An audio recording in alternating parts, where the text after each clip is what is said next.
Neste vídeo, nós veremos outro exemplo de construção de um loop pela expansão gradual de uma solução parcial para um problema, que no caso aqui é de encontrar o menor valor presente em um vetor. Então, repetindo, qual que é o nosso problema? Queremos encontrar o menor dentre os n elementos de um vetor A.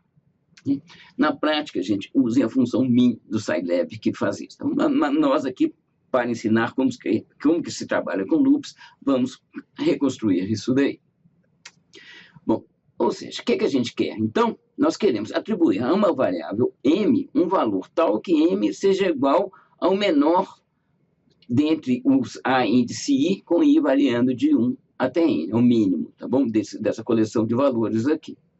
Vamos empregar, então, um raciocínio muito similar ao do que a gente empregou para calcular a soma dos elementos de um vetor. No caso aqui agora, então, vamos supor que a gente tem uma solução parcial aqui, ou seja, que m é o menor elemento nessa parte aqui, de A1 até AK-1, tá bom? Ou seja, eu tenho m é igual ao min de I igual a 1 até K-1 de A índice I. Como que eu expando isso daqui?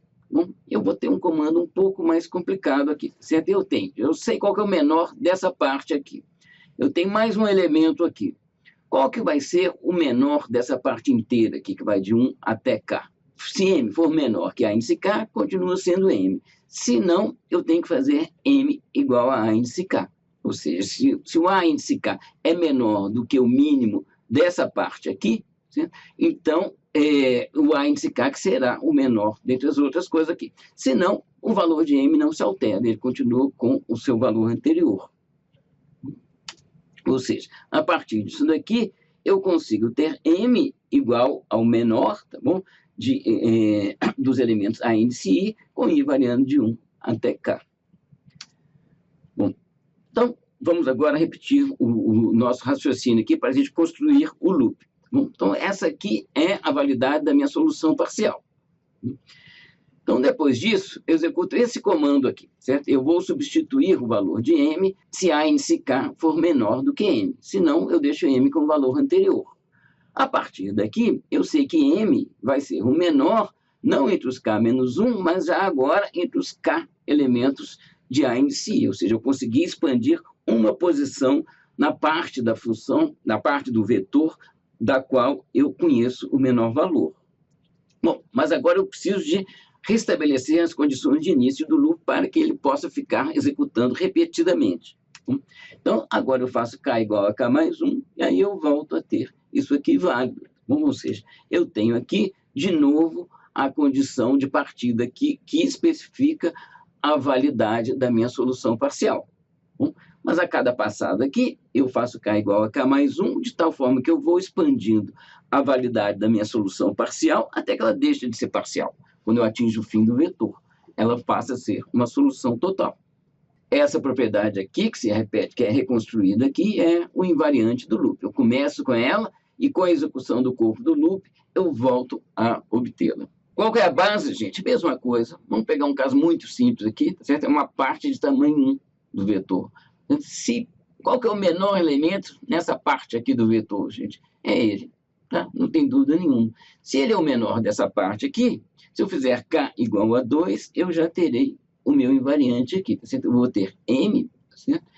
Que é igual a 1, é o menor de I igual a 1 até K menos 1, como K vale 2, K menos 1 vale 1. Bom, então, é o menor entre a 1 e a 1 mesmo. Bom, então, não tem dúvida que isso aqui fica válido no começo. E com isso daqui, a gente consegue ter o ponto de partida para o nosso algoritmo, certo? Para o nosso loop. Então, vejam aqui, tá certo? Mais uma vez. Esse aqui é o invariante, certo? E eu vou usar, esse aqui é o invariante do loop. Esse I vermelho grande aqui, eu vou colocar aqui no meio de código para indicar pontos onde esse invariante é válido. Bom, aqui está o código do loop. Aqui eu fiz m igual a 1 e k igual a 2. Foi aquela base que nós construímos, que nós mostramos agora aqui. Então, i é válido aqui. Aqui, da primeira vez, ele será válido, porque ele era válido aqui antes. Então, eu vou colocar aqui e depois vou mostrar, né? Já mostramos, na verdade, que i continua válido depois disso daqui.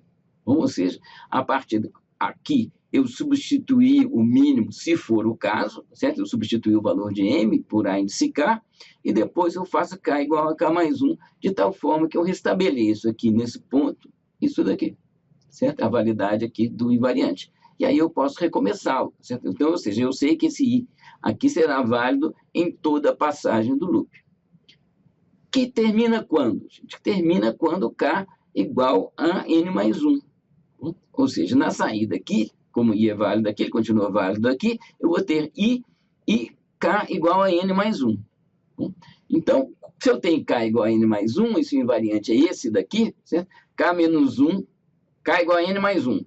K menos 1, então, é igual a N. Então, com isso aqui, eu tenho que M é aquele que a gente procurava, certo? É o menor entre os elementos de A, de 1 até N, ou seja, é dentre todos os elementos de A.